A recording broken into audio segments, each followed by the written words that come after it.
loudest nigga in the room, always be the brokest. I make sure all the guys stay focused. I'm a beast, little nigga, I'm ferocious. I ain't buying no flowers and roses. Get down, blow a nigga like explosives.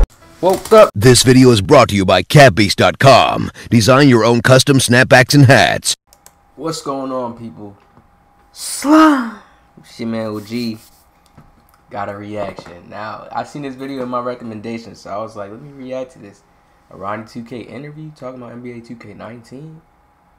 See what leaked stuff he's gonna give us in this. Let's see what he has to say. Nobody has ever heard him talk. You feel what I'm saying? Everybody's like wondering and been, you know, people feeling left out. Like they're feeling like 2K is just over. It's just done. It's at the end of the road. So we got some today finally. Let's see. I ain't watched this. I mean, I seen it in my recommendation. I don't know if y'all seen it. If y'all didn't, hit the like button. It's Ronnie Singh, better known as Ronnie 2K, and I'm from San Francisco, California. Nigga named Ronnie Singh. How this nigga like A-Rap basically with like a Japanese last name? Yo, Ronnie really got a little bit of swag on him. Hold up.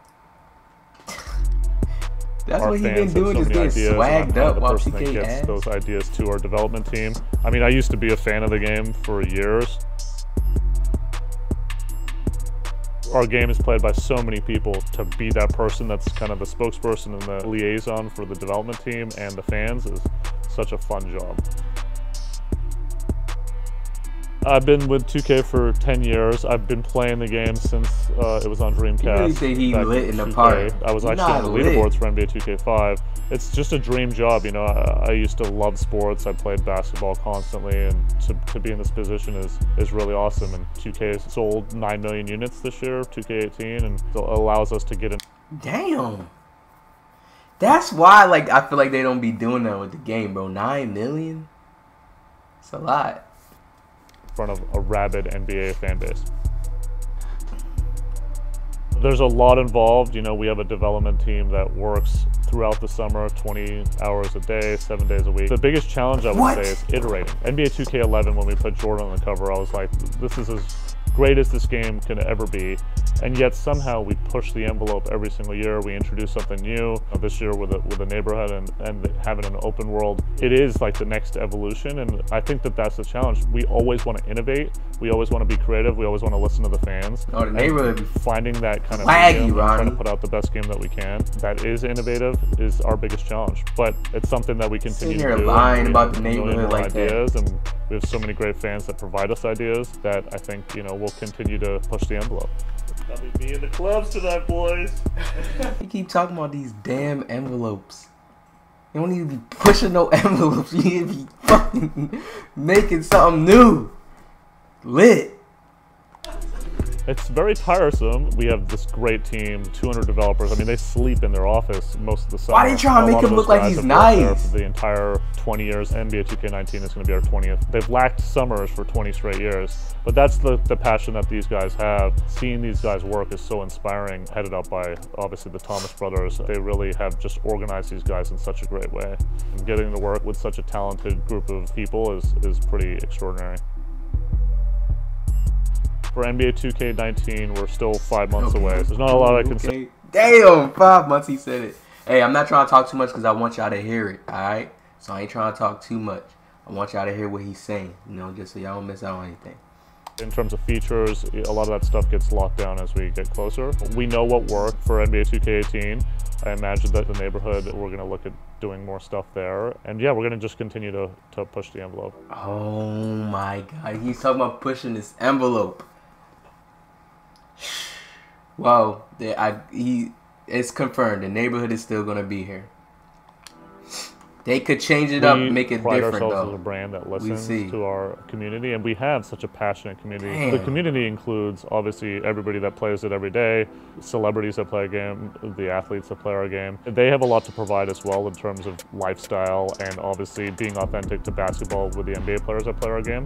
My relationships there are just as key as in building this game. We are the brand that prides ourselves and listens to the fans, and, you know, that's what makes our game so great. You don't listen to no damn fan. I just had to catch myself to what he just said, bro. NBA 2K10 introduced the concept of my player. For years, everybody played 5-on-5 God mode, you know, where you can control all 5 guys. And then the single player thing became such an emphasis across the video game space, not just with 2K, but for us it was really important. There's way more games played in Park or in Career than are played 5-on-5 quick game style. But that was an iterative process. He's trying to be swag. 2K11, yeah, look, he got the Friends jacket on. We introduced the Park for the first time in 2K14. Ronnie just be wanting to be swag. These were all he steps that we're working 2K. towards. He probably had to read a script and wrote this shit down. The neighborhood concept is an infrastructure for us to continue to grow in future years. The NBA 2K ratings are always the contentious subject. For whatever reason, NBA 2K18, it was another step. You know, we had John Wall, we had Ben Simmons, Ronnie really out there. All these guys talking about their ratings. We actually had 214 NBA players that asked for their rating on social media, which is half the league. That's insane. The fact that the NBA players care that much speaks to them playing the game. So many fans caring. You know, Dwayne Wade puts out his rating, and all of Dwayne Wade's fans are like, no, we should be higher. That's a good thing for everyone to have that kind of conversation. And it's a really tentpole moment for us as we go into our launch because everybody cares about their rating. So many athletes and celebrities play our game, and I think that's why our game has become so popular over the years. But there are some that stand out. Paul George, he is so good at 2K. I mean, there's very few people that beat me, but every time we play, he beats me soundly. He knows how to play as himself. He's gonna go at you as himself, and yet you can't stop him. He just wants the clout, bro.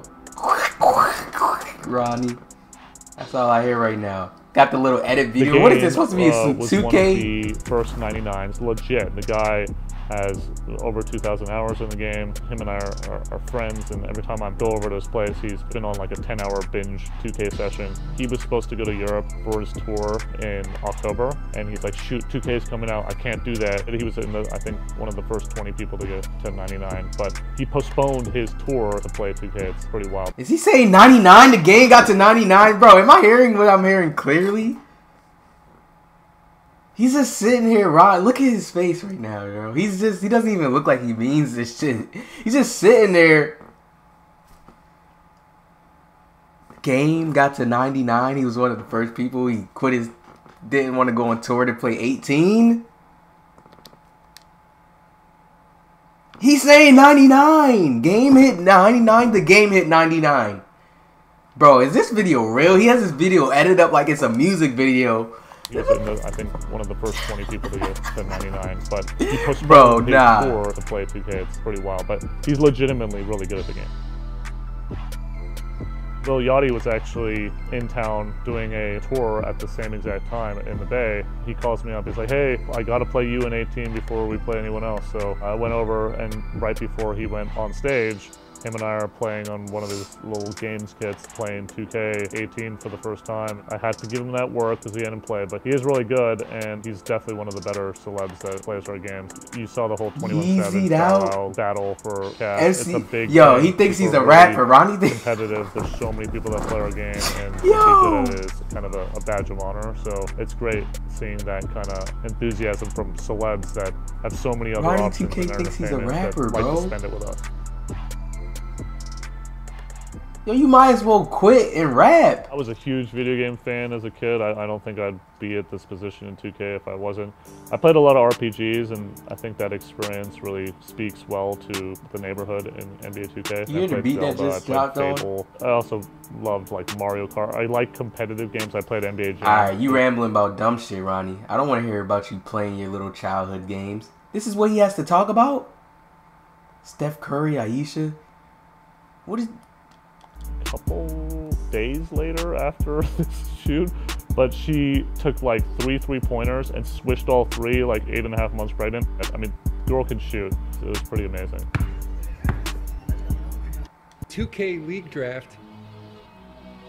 Clothing and lifestyle stuff is so important, especially when we're out trying to promote our product, because we want to be authentic and relevant. So I wear a lot of brands, but I'm really particular to face, bro. It's just like white stuff. Fear of God. I love what Jerry Lorenzo's doing. Kith is doing some really great stuff. Stoic is doing some great stuff with backpacks. Again, I think so much about fashion, how it integrates to 2K, and it's going to be such an important thing for us going forward. The same kids that are playing our games are wearing all these brands, and that's why it's really important for me to express that interest as well.